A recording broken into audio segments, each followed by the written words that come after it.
Agang SA is officially launching today as a political party. Well, let's cross now to eNCA senior political reporter Hajra Omarjee. She's in Pretoria covering the event. Good morning to you, Hajra. The launch is expected to get underway in under an hour's time. Tell us about what's expected there today. Well, Mamphela Ramphele is expected to take to the stage and outline exactly what policy positions Agang SA is expected to contest the 2014 general election on. Now, Agang and Mamphela Ramphele have been quite consistent over the last few months.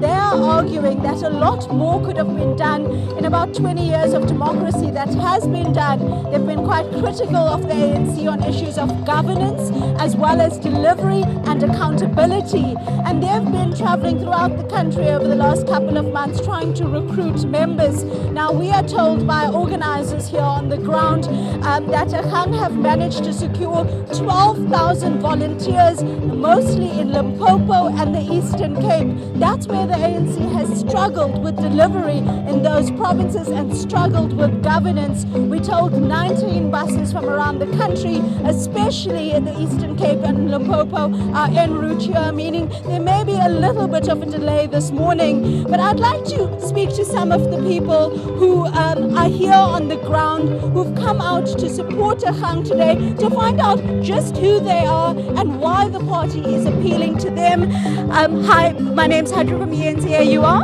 I am Dineo. Why did you come out today? I came out today because I felt it was my time to be an active citizen. My age is catching up and I wanted to do more for this country. You're 29 years old. You haven't voted before. Why are you determined to make your mark this time around? This time I think this is a political party that speaks to me because it's beyond race, it's beyond gender, it's beyond all the other isms that have held us back. So I think it's just a change of season and I'm ready to engage. Why do the other political parties in the South African spectrum not appeal to you? I think I was growing up, so I wasn't as active and as knowledgeable about politics. So because now I've taken a keen interest and I'm getting more knowledge, and I think the other parties spoke more about the past. This party speaks more about the future. And do you think Mamphela Ramphele is a better leader perhaps than other political leaders? For now, for me, Dr. Mamphela speaks from the heart. And she speaks about issues on the ground like a mother. And I think we've needed that voice to speak to the people. That was Dineo. She's 29 years old and she's never voted before. Manaheng, who I'm going to introduce you now, is 19 years old. He was born after 1994 and it's the first election that he'll be participating in next year. Why did you come out today, all the way from Bloemfontein? Yes, well, basically I came out to just get in touch politically, to try and find out so that I know when it's time to vote, who I vote for and why I vote, because I don't want to make any rash decisions. So you haven't decided on whether you're voting for Agang or say the ANC or the DA just yet? No, I have not. That's why I'm here. I came here to just to understand more about Agang. What do you make of ANC President and the President of the country, Jacob Zuma, as well as DA leader Helen Zille? I think they're both good leaders in their departments. But I think that Agang has the edge as with a fresh start, coming in new, no history, no negativity. I think that's the edge that they really have over the other political parties. Now, identity politics have played a huge part in terms of who people vote for in South Africa.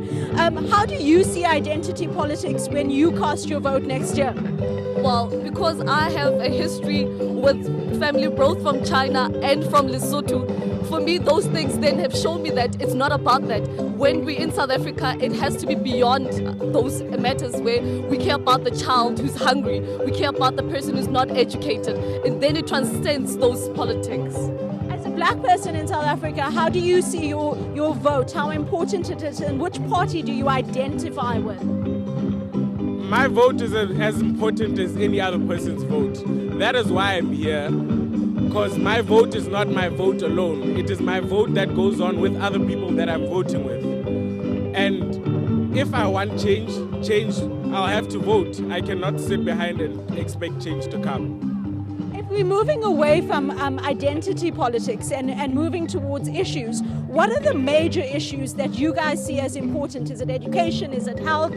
Is it governance, corruption? What are the issues you care about? The main issues that I really care about is education and health. I think those two sectors are not... Why do you care about those two things? Because South Africa has a lot of potential, in my view. And the potential starts with the youth. And if the youth is not nurtured properly, you cannot have a prosperous future. And you? And for me, I haven't been engaged in education, youth development, and community development over the past 10 years. I've seen how we miss the little things in education, and that makes the biggest mark, as we want people to get engaged in skilled jobs. We want people to get engaged in politics. When they're not educated, they cannot make better informed decisions. For me, that speaks to me better. Thank you very much. Now, the youth vote is of critical importance going into the 2014 general elections. The ANC know it, the DA know it, and Agang SA seem to know it. The youth make up a huge portion of the electorate, so wherever the youth vote swings, that is going to have a big mark on the results of next year's election. Ayanda? Hajra, Dr. Mamphela Ramphele has been talking tough in recent weeks. Just this morning, there's a tweet from Agang reading, "We deserve to have a president who knows that it is wrong to steal money from RDP houses and clinics to build himself a 206 million rand home." That's just one of the tweets that came through. Hajra, the gloves are well and truly off. What are the hopes of Agang South Africa going into the 2014 elections, and how do they plan on achieving their goals? Well, Agang SA and Mamphela Ramphele have spent a lot of time over the last few months talking about the ANC, talking about President Jacob Zuma, and being very critical of what has been delivered over the last 20 years.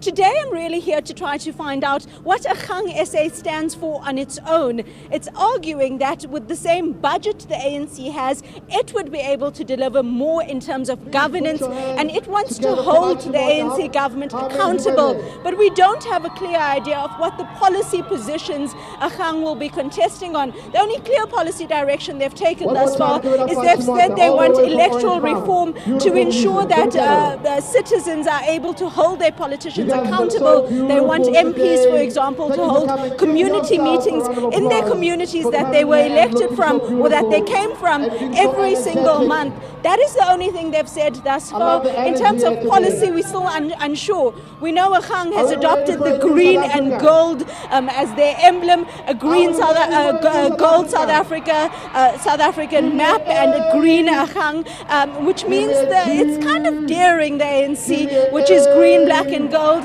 Mamphela Ramphele has made it clear that she's ready for a fight, and she wants the ANC to question her struggle credentials.